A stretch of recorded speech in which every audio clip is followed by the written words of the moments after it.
You're listening to the Do Something More podcast, and this is episode 36 with Catherine Cheshire, remembering that service to your family is important service.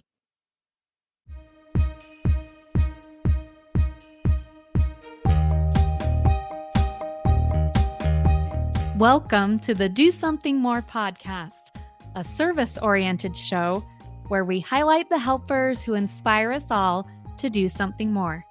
I'm your host, Melissa Draper. Thank you so much for being here.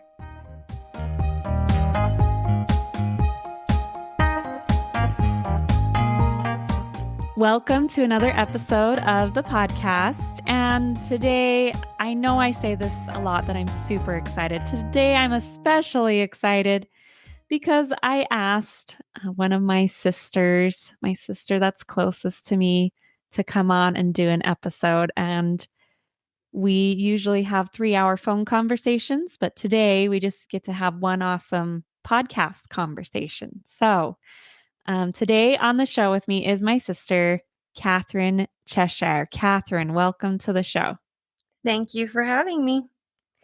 All right. Well, I asked Catherine to come do a show with me because I want to talk about this concept more of remembering that the service we do for our families is service. And Catherine, she's the mother of 8 children, so she's someone I especially look up to for that. But before we go into that, Catherine, why don't you just start off by introducing yourself? Well, I'm 42 years old. I love running. I like to read. I love to play the piano. And like you said, I'm the mom to 8 kids, 6 girls and 2 boys. And I really, really love being a mom to a big family. It gets really crazy sometimes, but there's always something to do. There's always somebody to talk to. And so I've actually really loved that. And I've been married 22 years to my wonderful husband, Shane. And it's been kind of a crazy fun ride. So, yeah. Yeah, that's awesome. I think anyone that knows us can tell we're sisters because those are the 3 things I say. I love running, playing the piano, and reading. So Yep. there's a similarity there. And I think we should also mention your last 2 kids are twins. So you're also a twin mom. They are. And I was kind of scared when I learned I was having twins because the newborn stage is a little hard for me. So it's a lot to navigate with taking care of other kiddos and a little newborn. So but it actually ended up being so much fun. I was really surprised how much so many fun memories from being a twin mom. So Yeah, and they're cute little 5-year-olds now. So yep. still lots of fun. Well, I just want to delve right into this idea. We talk so many times on this podcast about serving and giving to others. And I know sometimes for women that can feel overwhelming. And so I just love the idea of talking about this tender reminder that many times you need to remember the service and the things you do for your family are service and they do matter. So I would just love to just start off with your thoughts on that idea that service to your family is service. Yeah, I love that you asked this question because it gave me time to think about it. And it's so funny. I don't know what happens because I remember growing up and I going to church or things like that. And we talked about serving or being kind. And the very first thing we'd always talk about is how you could do that for your family. And then something happens when we become moms that we suddenly go, oh, well, that doesn't count. I know there's been many times where it's like people are talking about service, and I have a lot of friends and I'm in a church community and things like that where, that's kind of just part of what we do. And nobody ever talks about ways they've served their family. It's how they've been on the PTA or how they've, taken a dinner to a neighbor.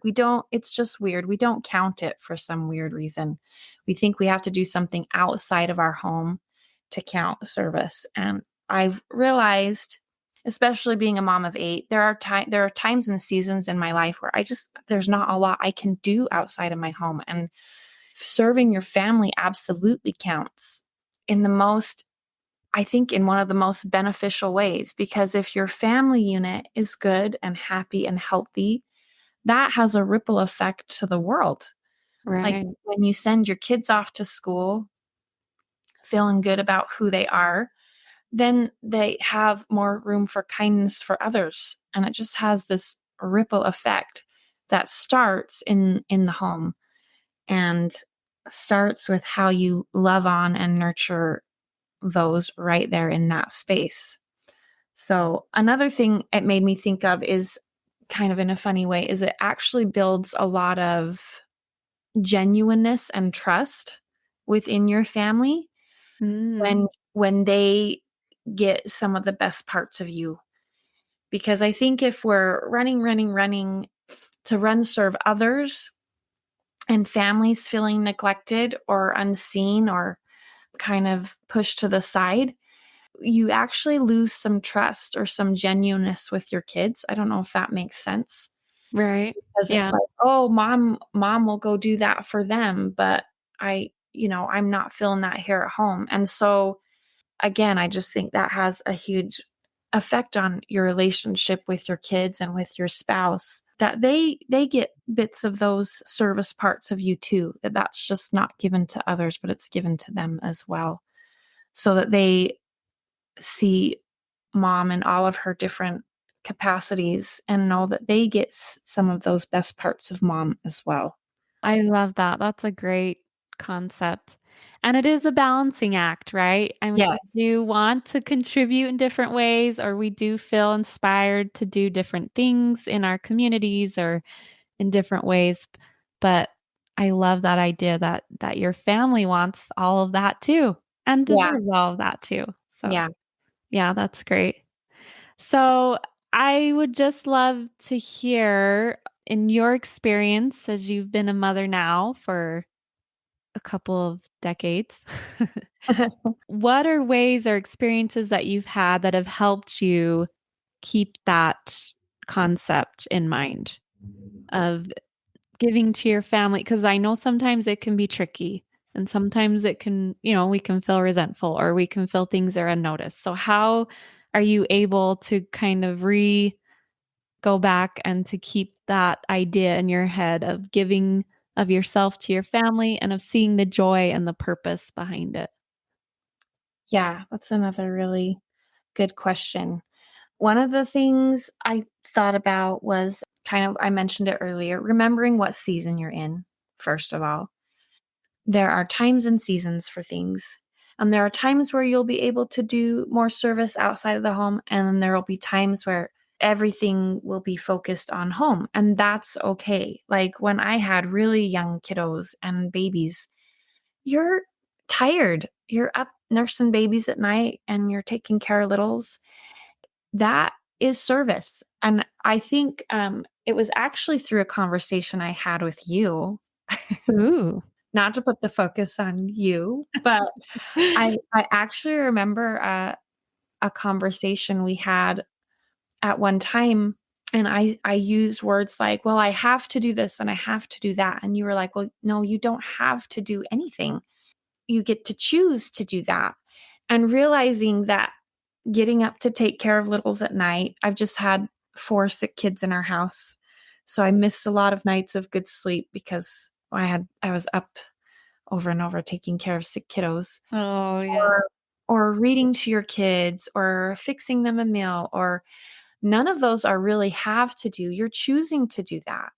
Why? Because you love your family. And even if you're doing it out of a sense of duty, not everyone does that. And so acknowledging your choice to serve, I don't know why, but there's just a lot of power in that. There's a lot of Mhm. power in recognizing, oh, I'm choosing to get up and take care of this little one. Why? Because I love them, because I want to serve them, because I want to make sure they feel seen and valued. And I just think when you realize that you are choosing those things, it empowers your choice and it empowers you to understand this is service. This is helping me progress in the person I want to be and being. I think a lot of reasons we do service is because we want to help our fellow man, or we want to find the good parts of us, or we want to use our talents to help Right. others. And you don't have to go outside of your family to do that. So part of that is just acknowledging the choice. And then, I was saying about your talents. I was talking to a friend and she was lamenting about she loves to go rock climbing and she has kiddos now and can't do that. Well, they've gotten a little older and she was talking about that. And I said, well, then go take your kids rock climbing. It just like turned a little light on her brain in her brain for her, that it was like, oh, I can share that with them. I enjoy playing the piano and I teach my kids how to play piano. And sometimes that can feel really frustrating, but I realize that's a service I'm doing them to enrich their life. Mm-hmm. And it enriches mine as well. There's lots of things I've learned by teaching my children piano. And so I think just acknowledging that some of those things we're searching for by serving outside of our family, you can actually get by serving within your family. But I think a big first step is acknowledging that all those things you're doing to bless and enrich their lives, you don't have to do. You're choosing to do it out of love, out of wanting to serve. And I just think when you acknowledge that, you empower yourself to see it. And it just, I don't know, for me it changed my perspective and it made me feel less grumbly and made me be like, "Oh yeah, I can feel fulfilled." Yeah, I love that idea. And it must be something I love to share because I say that to my teenagers now all the time. It And they're telling was me good advice. It was really good advice. they have to do something. I'm like, "Oh, you get to do it or you chose Yes. to do this." So, Yeah. and it's so empowering when we realize that we really do get to choose all Yeah. where we want to focus our energy and time and the good that we're doing. So, that's great. Any other ideas that you want to share for how you've been able to find meaning and purpose or joy in serving your family? Well, kind of back to I mentioned earlier with this friend who loves rock climbing. Find the things you love and then share that with your children. So, I actually, when I was younger, for the longest time, I really, really wanted to be a nurse. I don't know, there's something about learning about the human body that I find super fascinating. But also, I just think one of my, I guess, gifts, you could say, was I really do love to nurture people. I love taking care of them.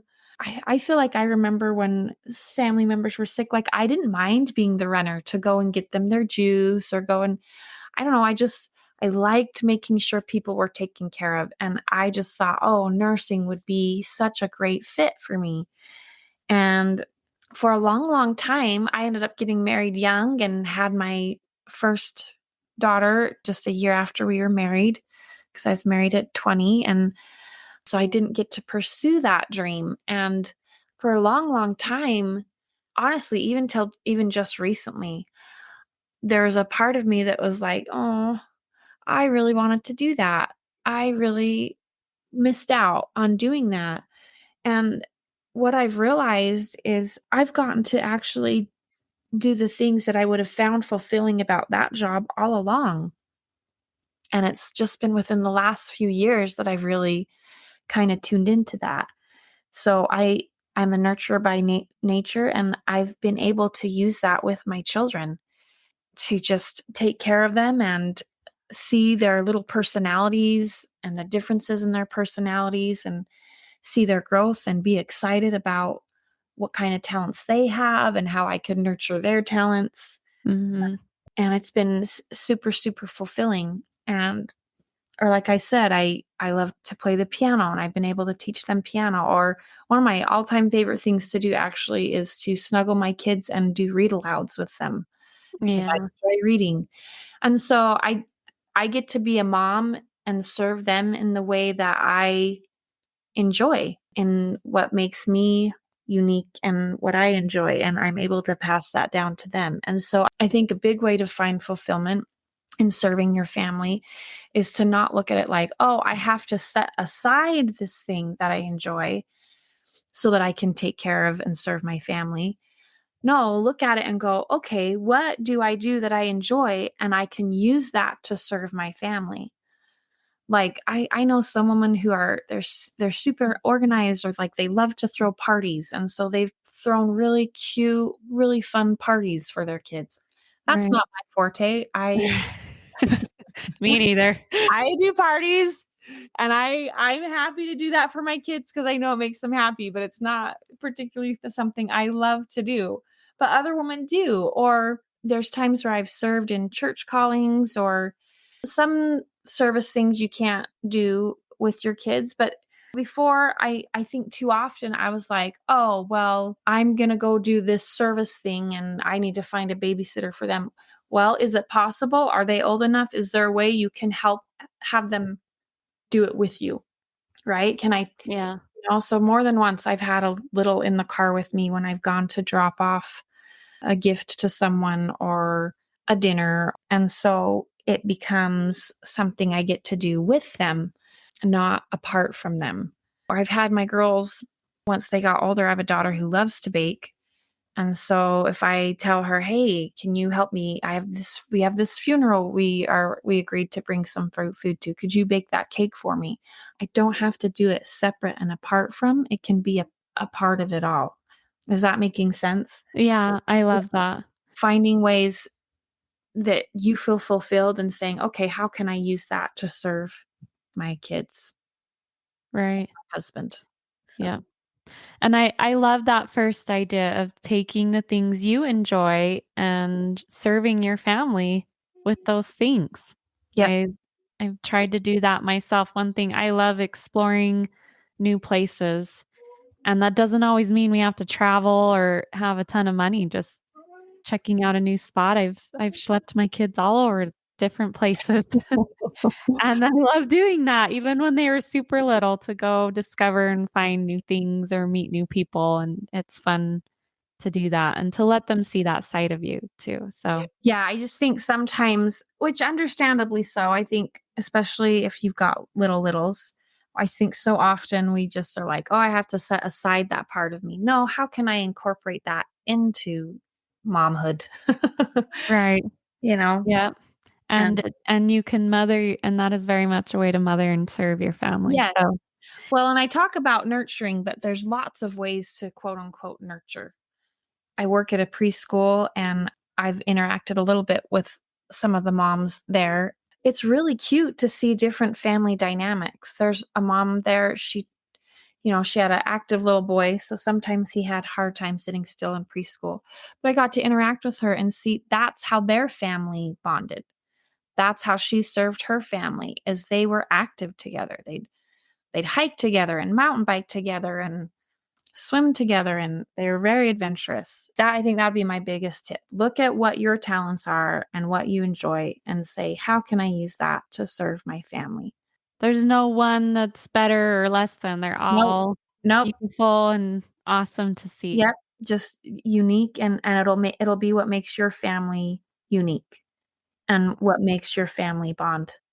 So, And then I love that second idea you shared of if there are times you are wanting to serve outside the home or you are feeling that pull to engage in different things, that you don't have to do that on your own. You can definitely make it a family affair and bring your family into that service that you're wanting to do.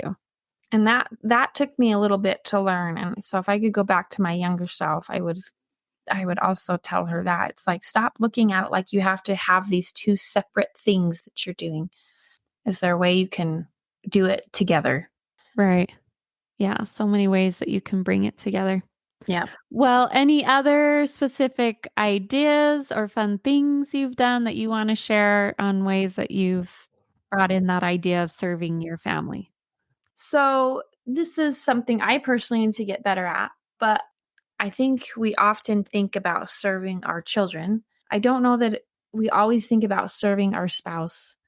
Uh, Oh, yeah. so that's another way to serve within your family. And it's funny because I think when you're dating and things like that as couples, you're quote unquote serving each other all the time, right? Because it's so exciting. I'm gonna write him this cute little note, or oh, look, it's his favorite treat. I'm gonna buy it for him, and oh, that'll be so fun and cute. And then we get married and we kind of stop doing that. And and that's a way of service. And it starts at the very top.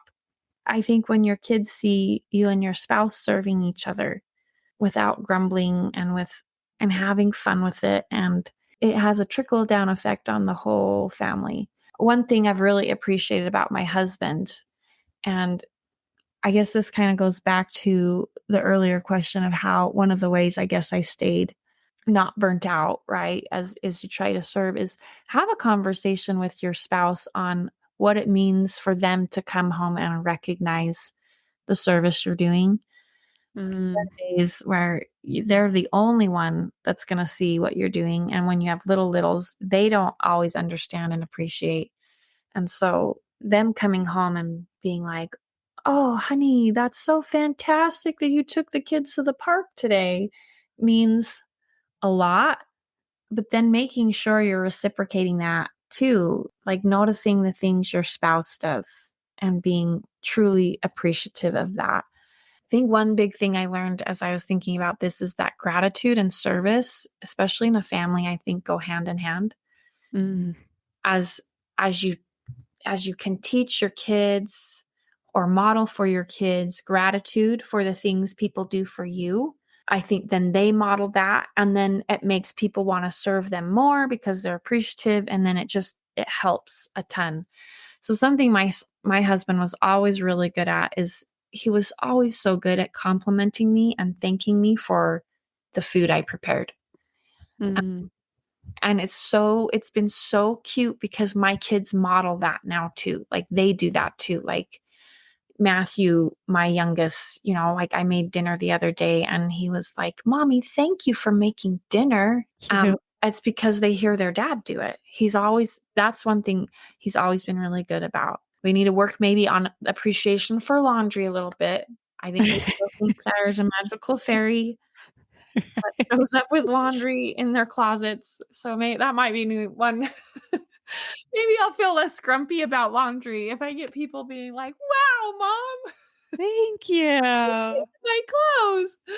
But that when people show appreciation, oh my goodness, then it feels so worth it to do that thing. Or I've had a daughter go down to college. That has helped a lot because now she understands that preparing meals. She's like, Mom, preparing meals isn't just about making food. You have to plan what you're eating, and then you have to go shop for what you're eating, and then you have to do the prep for what you're eating. And then you finally get to sit down and eat a meal. And I'm like, yep. She's been so cute because when she's home now, more often, like if I needed her to run and grab something from the store, it was like, oh, yeah, sure. You bet it. You bet. I got it. Or, oh, hey, mom, you're fixing dinner. Let me come help you. So, appreciation, developing a culture of gratitude and appreciation in your home, I think feeds right into the service stuff. And that helps you as a mom want to keep going. When people express genuine appreciation, then you're like, oh, okay, yeah, let's go do that again. Right. Um, Yeah. Yeah. I love how you say gratitude and service go hand in hand because they really do. yeah, We all need some validation for the good yeah, things we're doing every once in a while. yeah, That's a natural human need. So, and I love that idea of serving your spouse as well. And it doesn't have to be big things. It can be super simple, but just yeah. taking a moment to acknowledge and to serve them. That's great. Well, just even little things of like going back to like what you would have done when you were dating, like noticing a treat they love and bringing it home, or if they're in bed already and they need a drink of water, you go and get the drink of water. And I think there's just lots of little things you can do, and it changes the atmosphere of your home to be one of service when you see that happening around you. Right. There's times where my kids are like, "Hey, can you get that for me?" And to a sibling, and the sibling's like, you have legs, get it yourself. you know, Yeah. but ultimately, I think they hopefully see that little things like that. Or even another big one for me is more than once I've had kids in the morning be in a bit of a panic because they suddenly realize they didn't get their homework put in their backpack the night before and they're running around crazy, and or we're trying to have breakfast, or we're trying to, and I used to like get angry, right? And be like, "Oh my gosh, can't you get all this ready the night before?" Da, da, da, da, da. Which they already know. They're already in a panic. And Right. so I've actually learned to say, how can I help? How can I help? What do you need? How can I help? And so then they're like, okay, mom, can you grab my computer from downstairs and put it in my bag? And so I just get them out the door. And most of the time, they already know. They don't need me to remind them that they should have prepared for that better or done that better. Right. But again, what's cool is that there's now been times where I'm trying to get out the door for something, or they see my stress, and guess what? My older kids have done a couple times. It's so amazing when it happens because you're like, oh my gosh. And it's only happened probably with my oldest. So it takes a little bit It takes a while for where it it to set clicks. in. But I've heard them say, Mom, how can I help? How Uh, can I help? that's sweet. I Yeah. love that. That's a simple question. It That is. that in itself is such an easy tip any family could implement is learning how to say, how can I help? Instead of Or quit freaking out right, or or all the things right. we want to say. Right, right. Or To even just little things like responding positively, like with the smile, like if your kid they can't get their jacket zipped up and they ask, Melanie, can you help me zip up my jacket? I'd be happy to. I think even responding instead of just, yeah, or having you learn to do it, I'd be happy to, you yeah. know, and that's another one I've now heard my kids echo, oh, I'd be happy to do that. And it's just amazing. A couple phrases like that just again, I think it creates an environment of helpers and servers and Yeah, yeah. that's great. I love those. Those are maybe the ones I'll take from this episode to implement. So So many good things that we've shared here today. Thanks so much, Catherine, for being willing to come on and share some of your motherhood experiences. yeah. Um, is there any final advice or encouragement that you want to give to someone who is a parent or caregiver that might be feeling overwhelmed, or they need that gentle reminder that the good they are doing is valuable and much needed? What kind of final encouragement Um, would you give? Another quick thought is I don't know if you've ever heard of the love language book. Yes.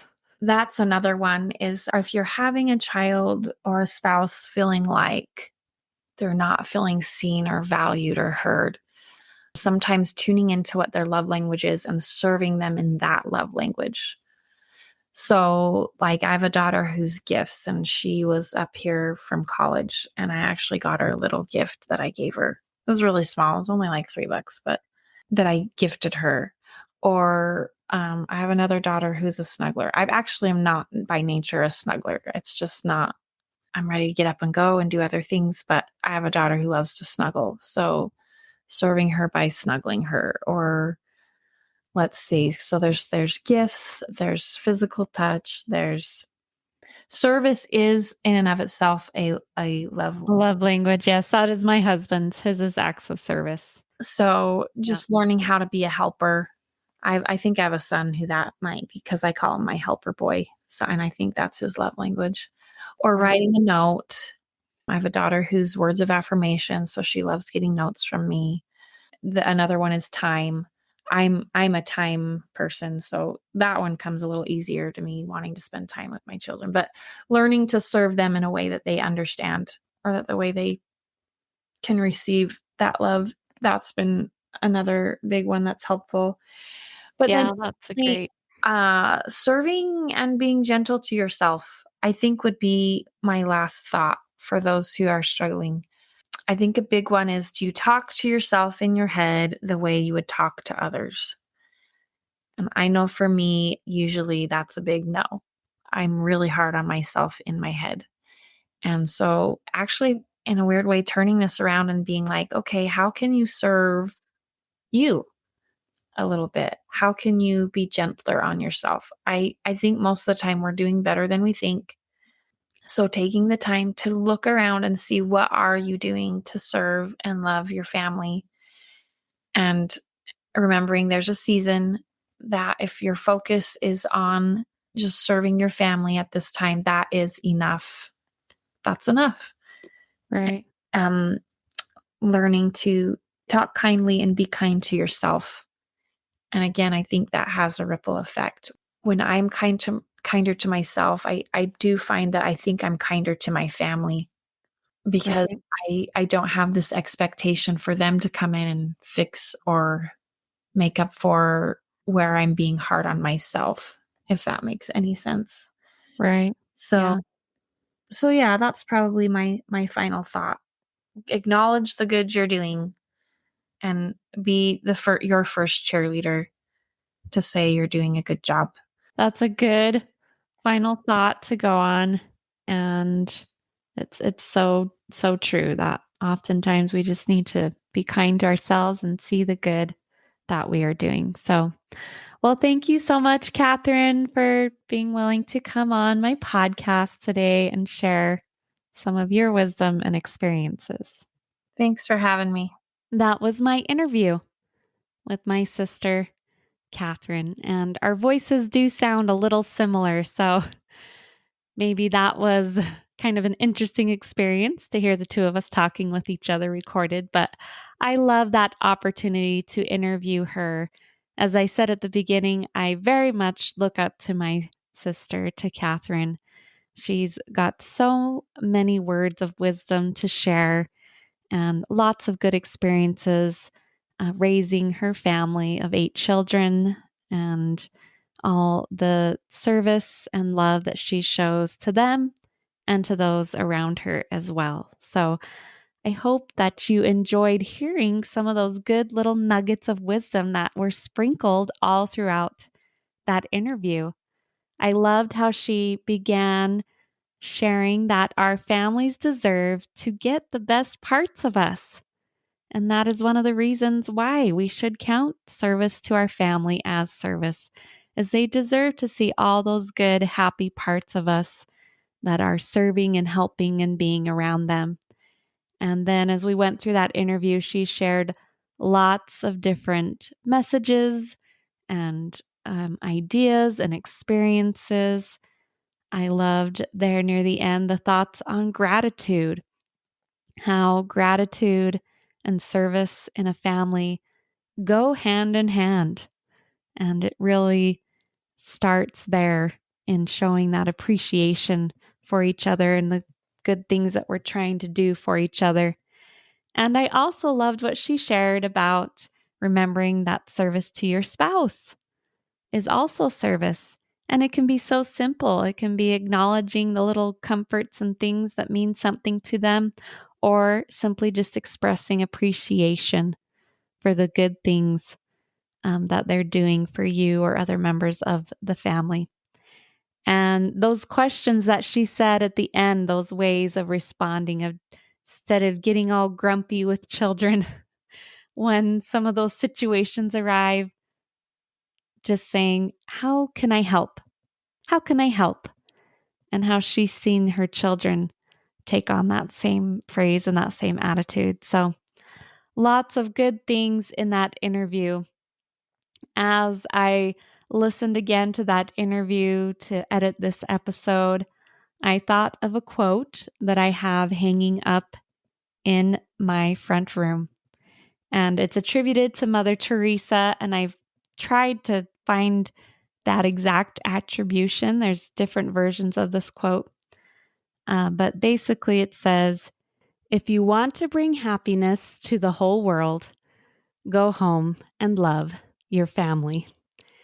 And like I said, whether that's truly attributed to her or not, I still love that quote and that idea. And I think that was the overarching theme from this interview with Catherine, is that the service that we do within our family has a trickle down effect.